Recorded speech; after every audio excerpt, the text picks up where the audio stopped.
C'est elle qui porte la vie, c'est elle qui donne la vie et qui est le pilier de la famille. Elle, c'est la mère. À l'occasion de la fête qui lui est consacrée, le Gabon, à l'instar de la communauté internationale, rend hommage aux mamans. Occasion également pour la rédaction de Gabon 24 de jeter un regard sur le rôle de la femme entre tradition et modernité. Pour en parler avec moi sur ce plateau, Iris Ntsam, vous êtes assistante en ressources humaines. Bienvenue. Merci Madame Marielle. Alors, d'entrée de jeu, peut-être vous demander, est-ce que vous êtes d'avis avec cette définition que je viens de donner sur la maman? Oui, tout à fait. Déjà, nous avons le vocable tradition femme qui reflète déjà la culture, la femme comme un agent qui donne, qui retransmet la culture et l'éducation. Elle est comme un vecteur en fait. Donc finalement, cette définition, ou du moins l'approche que vous en faites de cette définition, elle est fortement influencée également par la tradition africaine, voire par la tradition gabonaise. Tout à fait. Déjà, lorsque nous abordons le sujet, nous remontons de période en période, nous voyons déjà que la femme a pour responsabilité sociale la gestion de la famille. Et dans l'évolution du temps, nous remarquons que cette gestion de famille se retransmet dans les entreprises et dans les administrations, ce qui fait qu'elle a une forte prestance sur le plan social. Alors, pour revenir un peu au pan traditionnel, est-ce que finalement le rôle de la femme qui était limité au foyer, aux occupations qui sont dévolues au foyer, lui empêchait finalement de jouer sa partition dans la prise de décision à l'époque de nos mamans, de nos grands-mamans? Oui, je pense que cette prise de décision n'a pas été très révélée. Pourquoi? Parce qu'il y a eu le sexisme dans la société, un sexisme qui se reflétait sur le plan familial et sur le plan psychologique également, parce que la femme n'avait pas la possibilité de s'exprimer. Maintenant, nous remarquons que dans les années 80, nous remarquons que la femme commence à se démarquer par la littérature.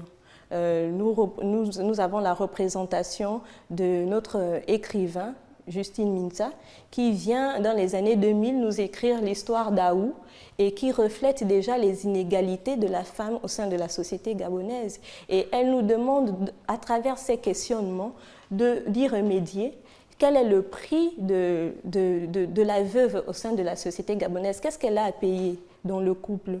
Et il y a également cette deuxième question qui est la question de l'administration. L'administration a-t-elle un droit de regard sur la forte pression que subit la veuve au sein du couple? Voilà, je pense que cette illustration peut nous permettre déjà de voir que la femme a eu un complexe pour pouvoir se démarquer au sein de la société. Alors vous faites bien de relever toutes ces problématiques et finalement aujourd'hui on remarque que la femme a tendance à revendiquer une certaine émancipation, une mouvance bien suivie au Gabon, notamment avec la décennie de la femme qui lui est consacrée.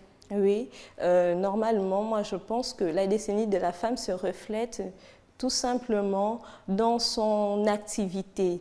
L'activité, qu'est-ce que j'appelle activité? Nous avons des femmes entreprenantes, nous avons la naissance, la floraison des associations telles que Mimban Missine, qui est une association communautariste, je pense, mais pourquoi je dis communautariste? Parce qu'elle appartient à la communauté FAN. Maintenant, lorsque nous voyons cette floraison, nous, penseurs ou personnalités, observateurs, nous avons besoin de revoir cette retransmission dans l'interculturalité. Parce que nous remarquons que la solidarité féminine n'est pas très présente au sein de la communauté féministe. Donc nous aimerons que cette communauté, nous aimerons que ces associations retransmettent à travers les communautés, c'est-à-dire qu'une femme yéné peut apprendre la culture fan et une femme fan peut apprendre la culture zébi. Voilà. Vous relevez un pan important et intéressant, mais pourtant on remarque quand même que par rapport à cette autonomisation des femmes, il y a des salons de l'entrepreneuriat qui sont organisés, il y a des levées de fonds pour accompagner les activités génératrices de revenus de ces dernières-là. Est-ce que ce n'est pas déjà une façon de répondre finalement à cette fédération que vous évoquiez, à ce manque de fédération que vous évoquiez? Si, bien sûr, nous remarquons qu'il y a forcément une évolution dans le temps, mais nous aimerions un peu plus de communication. Je pense qu'elles sont encore assez renfermées et il va falloir s'ouvrir. Normalement, toute femme a le pouvoir de communiquer, je pense, parce qu'elle a en elle déjà le pouvoir de donner la vie. Moi, je pense que donner la vie, c'est déjà une sorte de communication, mais c'est une communication, on va dire, intrinsèque. Voilà, il y a une valeur là, spirituelle qui se transmet. Donc, je pense qu'à travers cela, elle peut également s'élargir. Voilà, on a besoin d'un peu plus d'élargissement. Elle pose déjà des actes, mais on aimerait un peu plus les voir aussi sur le plan politique. Parce que nous relevons dans les années, au cours de l'année 2017, nous relevons 5 femmes seulement dans le gouvernement. Il n'y a pas assez de vision. Donc nous aimerons qu'elles retransmettent leur vision, qu'elles parlent, qu'elles s'expriment. Vous faites bien de parler des quotas de représentativité dans les instances dirigeantes. La femme qui revendique avoir au moins 30%, et c'est le souhait aussi des plus hautes autorités de l'État. Peut-être dans le gouvernement, ils ne sont pas encore assez représentés, mais on voit qu'au niveau, par exemple, du Sénat, c'est une femme qui est à la tête du Sénat. On voit au niveau de la Cour constitutionnelle, on voit la tête des mairies de Libreville, d'Ovendo. Donc c'est déjà quand même une mouvance. Est-ce qu'on est déjà en train de faire un pas, en train de finalement sortir de ces prismes-là que vous étiez en train de dénoncer pour essayer de mettre la femme à sa juste valeur, la femme finalement de lui donner le rôle qui lui est dévolu? Oui, je pense qu'elle se démarque vraiment très bien parce qu'il y a déjà cette sorte d'égalité. Je pense que dans la société gabonaise, de l'année 2000, de l'année 2000 à l'année 2018, je pense que la femme partage déjà les mêmes responsabilités que les hommes. Voilà, donc il y a une sorte d'égalité. Vous, en tant que femme, Iris Nsam, comment vivez-vous cette autonomisation en tant que femme gabonaise notamment?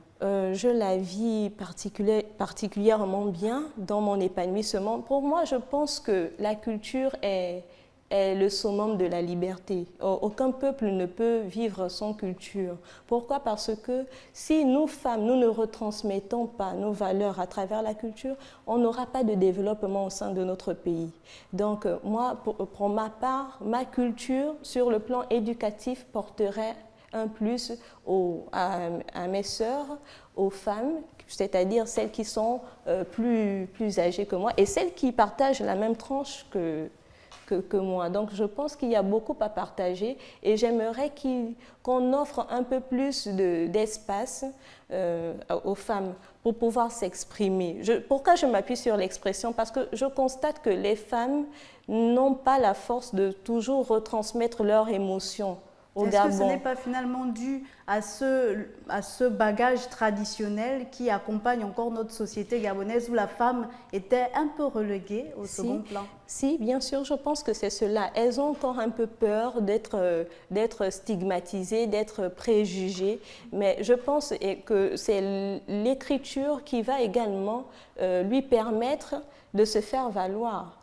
Voilà. Et il y a l'entrepreneuriat et il y a l'écriture. 2 choses importantes que les femmes doivent reconsidérer. Alors, comment aujourd'hui on arrive à jumeler être une femme émancipée, donc qui travaille, qui a peut-être un poste de travail et qui est en même temps maman, qui doit s'occuper de son foyer? Comment une femme peut-elle arriver à jumeler ces occupations? Je pense que c'est tellement facile parce que tout à l'heure, lorsque nous avons commencé, j'ai débuté sous un angle de représentativité de la femme au sein de la famille. Et j'ai précisé que la famille était une gestion de l'entreprise. Moi, en tant que RH, on nous l'apprend souvent. Et je pense que c'est cette représentativité qu'elle retransmet au sein de l'administration. Donc, il y a comme une interdépendance entre le foyer et la gestion de sa profession. Voilà. Et quelles sont les solutions? Les solutions sont la gestion du temps. Une femme qui a un poste de responsabilité peut réorganiser son temps pour le donner à l'éducation, pour le faire valoir par rapport à l'éducation, l'élévation psychologique et également physique des enfants. Je pense également qu'elle a la prestance de pouvoir gérer son couple en interdépendance avec l'administration. Voilà. Et vous faites bien de relever tout ceci parce que vous nous permettrez d'entrer dans ce que nous avons prévu vous dire. La femme n'a pas que des droits, elle a également des devoirs envers son foyer, des devoirs envers ses enfants. Et parmi ces devoirs, celui de prendre soin de sa progéniture. Aujourd'hui, on parle d'une véritable crise de la cellule familiale. Est-ce que c'est une crise dans laquelle on doit pointer du doigt la femme? Je pense que les torts sont partagés. Pourquoi? Parce que moi, ce que j'ai toujours pensé, c'est que la femme pense le plus souvent qu'elle existe grâce à l'homme. Ce n'est pas faux, mais il y a toujours une contradiction qui devrait permettre à la femme de savoir qu'elle peut exister seule, bien qu'elle soit mariée, bien qu'elle soit épouse d'un homme. Je pense qu'elle peut remédier à cette crise familiale tout en étant sage. Nous avons aussi le côté religieux qu'il faut mettre en exergue par rapport à ce problème. Il y a des valeurs, les valeurs culturelles et les valeurs religieuses se croisent finalement parce que dans la tradition, on nous apprend qu'il faut que la femme soit présente et soumise. Et c'est ce que la religion aussi nous apprend, la soumission de la femme. Mais nous remarquons que la femme de nos jours quitte de la soumission à la rébellion.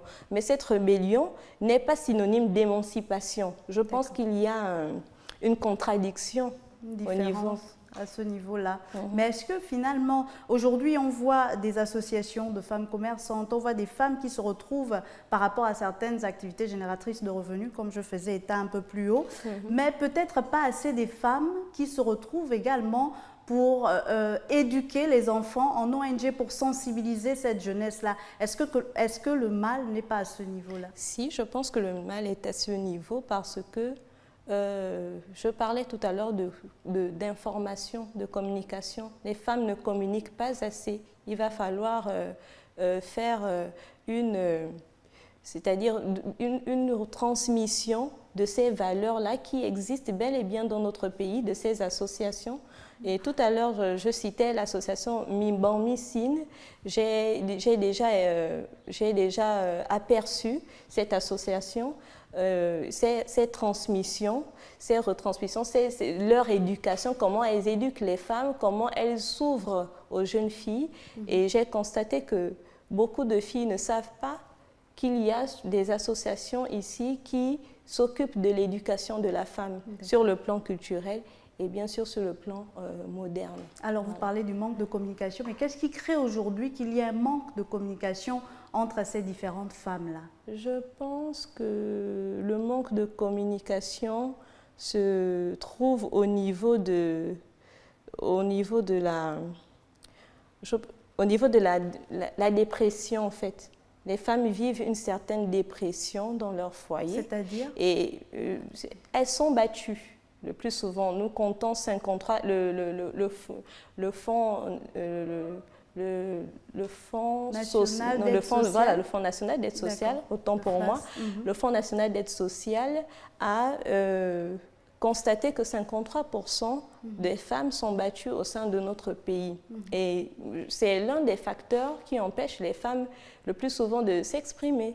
Donc finalement, au lieu de briser le tabou, elles se renferment. Elles se renferment et elles retransmettent cette mauvaise énergie, n'est-ce pas, dans la société. Et je pense que ce n'est pas la meilleure façon de remédier à ce problème. La meilleure façon de remédier à ce problème serait de mettre l'union, la solidarité au sein de la communauté féministe. Voilà. Alors aujourd'hui, on parle de la fête des mamans. Une maman, on est d'accord, celle qui porte la vie, celle qui donne la vie. Mais qu'en est-il de celles qui n'ont pas l'opportunité de donner la vie? Est-ce qu'on ne devrait pas également les célébrer à cette occasion-là? Bien sûr que si. Bien sûr, parce que même si elles ne donnent pas la vie, elles ont des responsabilités au sein de la société. Nous avons des femmes professeurs qui n'enfantent pas, mais nous, en tant qu'élèves, en tant qu'étudiants, nous avons eu à recevoir une transmission de ces valeurs-là, parce qu'elles sont des femmes tout simplement.